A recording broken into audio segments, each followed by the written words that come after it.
नमस्कार, मैं हूँ राजीव और मेरे साथ जुड़ रहे हैं विजय चोपड़ा जी, जो एमडी हैं इनॉफ वेंचर्स के। बहुत स्वागत है आपका। आज जिस तरह से बाजार में पटाखे फुलझड़ियाँ छूटी हैं, वो दुनिया भर में जो पटाखे छूट रहे हैं उन्हीं का असर दिखा है। लेकिन बाद में काफ़ी हद तक वापसी भी हुई। तो क्या एक इनिशियल पैनिक रिएक्शन था? शुरुआती तौर पे बाजार थोड़ा घबराया ज़्यादा, लेकिन उसके बाद क्या कोई एक ऐसा एहसास बन रहा है कि हाँ चलो ठीक है, एक झटका लगा, निपट गया?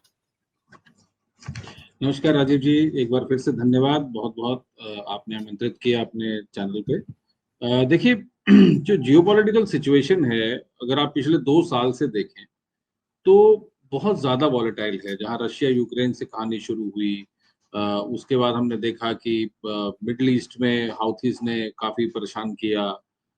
फिर उसके बाद इज़राइल के ऊपर अटैक हो गया, फिर इज़राइल, पैलेस्टाइन, येमेन, अब ईरान। ईरान सबसे बड़ी ताकत है मिडल ईस्टर्न रीजन में, वन ऑफ द बिगेस्ट है, और वो अपनी न्यूक्लियर कैपेबिलिटीज भी कुछ-कुछ टेस्ट करते रहते हैं। इसीलिए यूएस भी थोड़ा-सा रैटल्ड है, परेशान है इसको लेके कि और इज़राइल भी कि कहीं देखिए ये लोग फंडामेंटलिस्ट लोग हैं, पूरी फंडामेंटलिस्ट कंट्रीज हैं ये।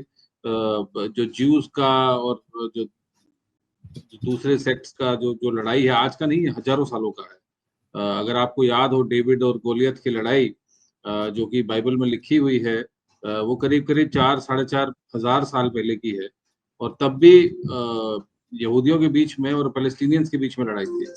तो ये लड़ाई जो है वो चलती जा रही है, और वो अभी भी कैरी ऑन हो रहा है।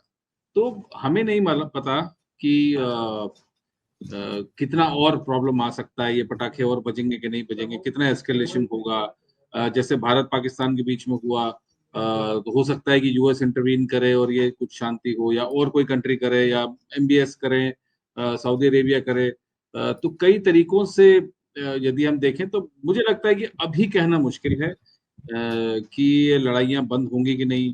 और क्रूड का ऊपर जाना किसी भी कंट्री के लिए, वैसे तो मिडल ईस्टर्न कंट्रीज के लिए अच्छा है, मगर हमारे लिए खराब है, क्योंकि हम नेट इंपोर्टर्स हैं क्रूड के। हमारा करंट अकाउंट डेफिसिट हिल जाता है, और पूरा का पूरा जो नेशनल बैलेंस शीट है उस पर इफेक्ट पड़ता है। तो मेरा ये मानना है कि अभी फिलहाल ये ना समझा जाए कि एकदम से शांति हो गई है या सब कुछ खत्म हो गया या एक दिन की गिरावट ही थी, हमें नहीं पता कि एक दिन की थी कि ये थोड़ी और एस्केलेट होगी या और ज्यादा होगी। क्योंकि आज डाउ भी 600 पॉइंट नीचे दिखाया था, फिर थोड़ी रिकवरी वहां भी दिखी, हमारे इंडिसेस में भी रिकवरी दिखी। तो कई बार डोमेस्टिक कारणों से नहीं, मगर इंटरनेशनल रीजंस की वजह से वॉलेटिलिटी रह सकती है। और जो ट्रम्प टैरिफ्स है वो जुलाई तक मुलतवी हुए हैं। जुलाई में किस ऊंट किस करवट बैठेगा हमें भी नहीं पता। तो ये चीजें अभी वॉलेटाइल हैं राजीव जी, और इसको किसी भी तरीके से हल्के में ना लिया जाए, और बहुत सिलेक्टिव ट्रेड किया जाए या सिलेक्टिव पोजीशंस ली जाए, वो ज्यादा अच्छा है।